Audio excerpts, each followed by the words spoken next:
नमस्कार, स्वागत है आपका हमारी खास पेशकश Q4 अर्निंग्स में। मैं हूं विवेक मित्तल और आज एक कंपनी से हम बात करेंगे, कंपनी के टॉप मैनेजमेंट से, जिसके की रिजल्ट्स आए। रिजल्ट्स Q4 के जो थे वो थोड़े से वीक साइड पर देखने के लिए मिले, जिसके बाद काउंटर में थोड़ी सी एक गिरावट देखने के लिए मिल रही है, करीब 11 से 12% तक की। काउंटर का नाम है रत्नवीर प्रिसीजन, जिसके Q4 रिजल्ट्स हमने कल आते हुए दिखाई दिए।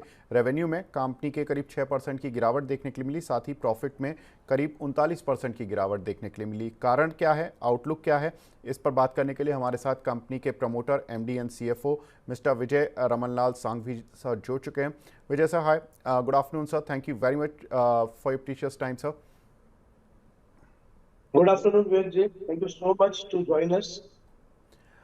विजय सर, मैं देख रहा था कि आपकी कंपनी में फुल ईयर तो एक अच्छी ग्रोथ दिखाई दी। रेवेन्यू साइड पर 24% का जंप एंड प्रॉफिट में भी 24% का jump as compare to FY23, but हमने देखा कि Q4 थोड़ा सॉफ्ट देखने के लिए मिला। क्या कुछ कारण थे सर? सर, इसके अंदर में ऐसा है कि ओवरऑल अगर आप देखेंगे तो जो प्रोजेक्शंस कंपनी के थे उससे ईयर ऑन ईयर के कंपैरिजन में देखेंगे तो 25% का रेवेन्यू ग्रोथ है, करीबन 24% का एबिटा ग्रोथ है और 25% का पैट मार्जिन में ग्रोथ है। तो overall year on year company ने अपना ग्रोथ किया है।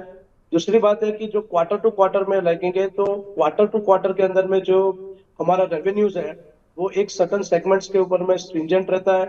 तो वो हो सकता है कि मार्च के अंदर में जो सेल्स और रेवेन्यू में आपको थोड़ा सा ड्रॉप डाउन दिखता है, लेकिन वो फर्स्ट क्वार्टर के अंदर में it can B cover up. Number two, जो पैट मार्जिन है वो भी ईयर ऑन ईयर की कंपैरिजन के अंदर में अगर आप देखेंगे तो it can be improved a lot.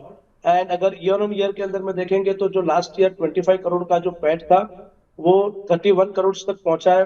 तो कंसिस्टेंट प्रॉफिट में कंपनी बढ़ोतरी कर रही है और उसमें भी अगर आप देखेंगे तो ईयर ऑन ईयर के अंदर में 25% का ग्रोथ है, बट क्वार्टर टू क्वार्टर में थोड़ा सा डिप दिख रहा है, लेकिन year on year it would be a growing.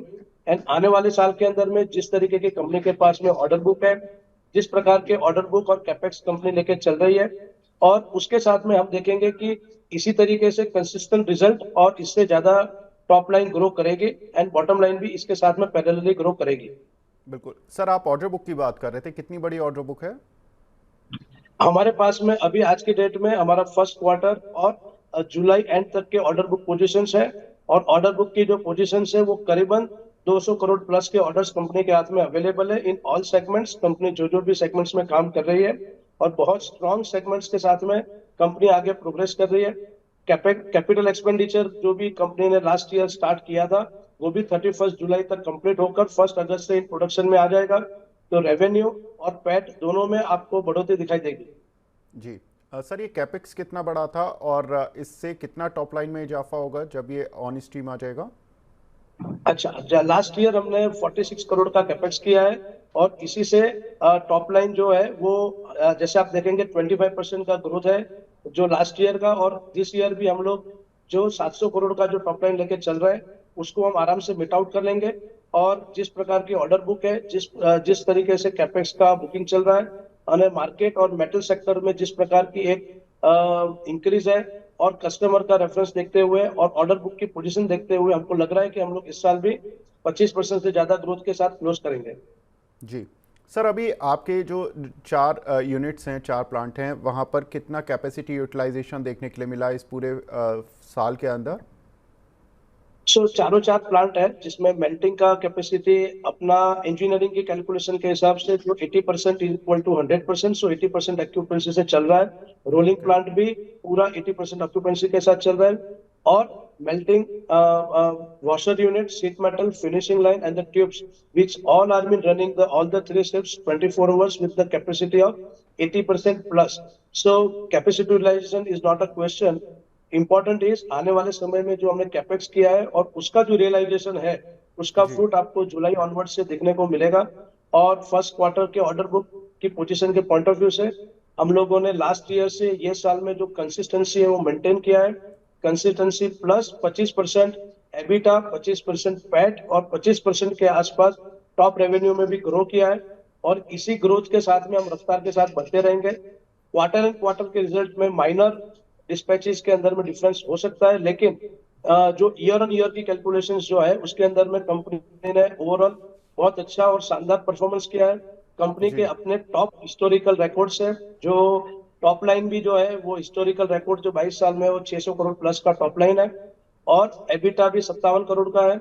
और जो पैट है वो 31.05 के साथ में क्लोज किया है। एग्जैक्टली। सो ये quarter to quarter comparison is a different story.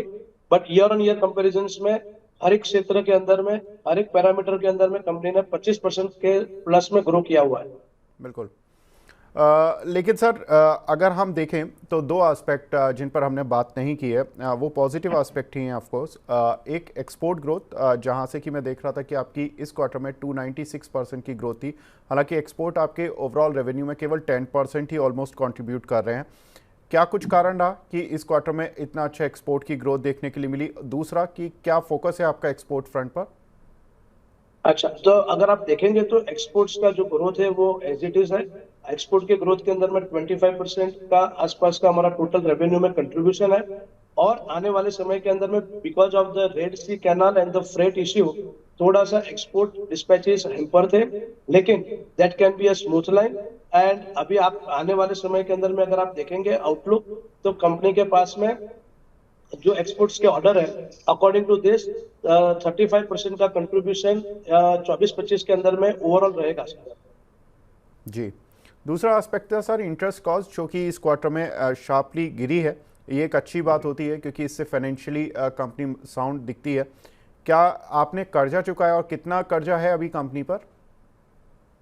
Sir इसके अंदर में इंटरेस्ट कॉस्ट जो है we have raise the fund from the IPO in okay. सितंबर। और उसका फंड रेजिंग का जो यूटिलाइजेशन है वो कंपनी ने एक बेहतरीन तरीके से किया हुआ है। और उसके अंदर में फिनेंस कॉस्ट का जो टारगेट था उससे अबाउ जाके our financial cost can be drop down and it can be maintain and consistent. Company के ऊपर में लॉन्ग टर्म का जो डेट है वो बिल्कुल भी नहीं है, जीरो है। बट जो ओके। वर्किंग कैपिटल का जो फंड है, फंड बेस्ड और नॉन फंड बेस्ड, वो लिमिट के साथ में कंपनी चल रही है जो वर्किंग कैपिटल में इन्वॉल्व है। सो कहने का मतलब है कि जो ओवरऑल फिनेंशियल कॉस्ट जो रिडक्शन होगी, और number two value engineering products add हो रही है, नए नए सेगमेंट के अंदर में कंपनी अपना विस्तार कर रही है। और नंबर तीन, जो कैपिटल एक्सपेंडिचर को भी लेकर जो कंपनी ने अपना प्रस्ताव करके जो नाउ कैपिटल एक्सपेंडिचर को भी एक कैपिटलाइज किया है, तो वो जुलाई ऑनवर्ड से स्टार्ट हो जाएगा। तो ये सब चीजों का समावेश करके कंपनी को 24-25 के अंदर में और रिजल्ट और पैट और टॉप रेवेन्यू में दोनों में बढ़ोतरी दिखाई देगी।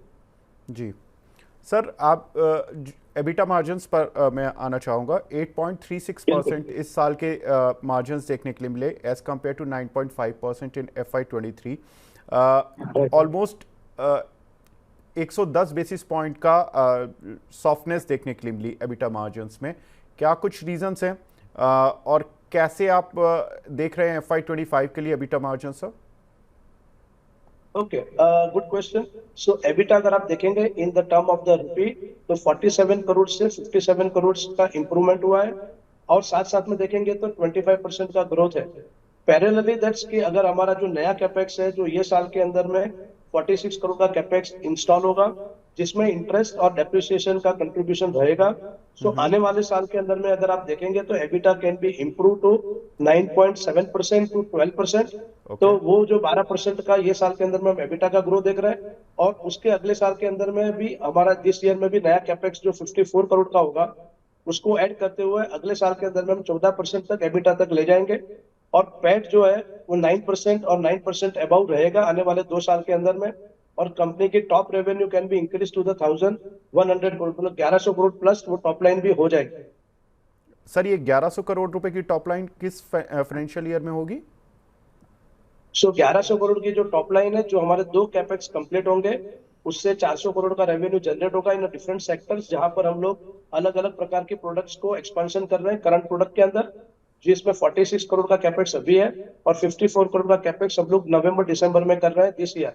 सो 2 साल के अंदर में जाके हम लोग 1100 crore plus top line, 14% plus EBITDA और 9.5% प्लस पैट, ये प्रोजेक्शन के साथ में चल रहा है। जो इस पे जिसके ऊपर में काम फुल जोर से चालू है। और partly capex is done and partly would be done in this year also. बिल्कुल। तो ऑलमोस्ट 600 करोड़ की टॉप लाइन से आप 1100 करोड़ का टारगेट लेकर चल रहे हैं फॉर FY26। यही बात है सर? बिल्कुल सर, बिल्कुल। बिल्कुल। लास्ट क्वेश्चन सर, जो FY25 के लिए अगर मैं इन्हीं गाइडेंस को पूछना चाहूँ, क्योंकि FY26 की आपने गाइडेंस दी है, FY25 में क्या कुछ रेवेन्यू रहेगा, कितना आपका प्रॉफिट मेंटेन कर चलेंगे? हम लोग ने 725 करोड़ का रेवेन्यू FY25 में टारगेट किया है। Okay. Around 7% is a PAT is a projected. और जो एबिटा जो है वो 70 करोड़ प्लस का एबिटा रहेगा, जो 11% के आसपास रहेगा। बिल्कुल perfect sir. Thank you very much sir, हमसे जुड़ने के लिए और अपना प्रीशियस टाइम देने के लिए, और कंपनी की जो भी प्लान्स हैं उनको बहुत अच्छे तरीके से बताने के लिए कि किस तरह से कंपनी के एग्रेसिव प्लान्स हैं और कंपनी किस तरह से रिबाउंड होगी। क्योंकि आज हमने देखा कि स्ट्रीट ने थोड़ा सा बहुत अच्छा रिस्पॉन्स नहीं दिया, लेकिन जिस तरह के कंपनी के प्लान्स हैं डेफिनेटली स्ट्रीट इसको सुनना चाहती थी और वो आपने बताया। Thank you very much sir हमसे जुड़ने के लिए। बिल्कुल sir, thank you so much. और thank you for your time and thank you for your good questions and I hope that I have been answered you well. Thank you. बिल्कुल sir, thank you sir. Thank you. तो ये थे Ratnaveer precision के top management, जिन्होंने की company की जो Q4 की जो कमजोरी का कारण बताया कि क्यों Q4 कमज़ोर रहा, लेकिन मैनेजमेंट FY25 और FY26 के लिए काफ़ी कुछ एग्रेसिव साइड पर कमिट कर रहा है, गाइडेंस दे रहे हैं। तो उम्मीद करते हैं कि जो कंपनी ने गाइडेंस दी है उसको कंपनी पूरा करेगी। तो फिलहाल इस पेशकश को यहीं पर समाप्त करते हैं। नमस्कार।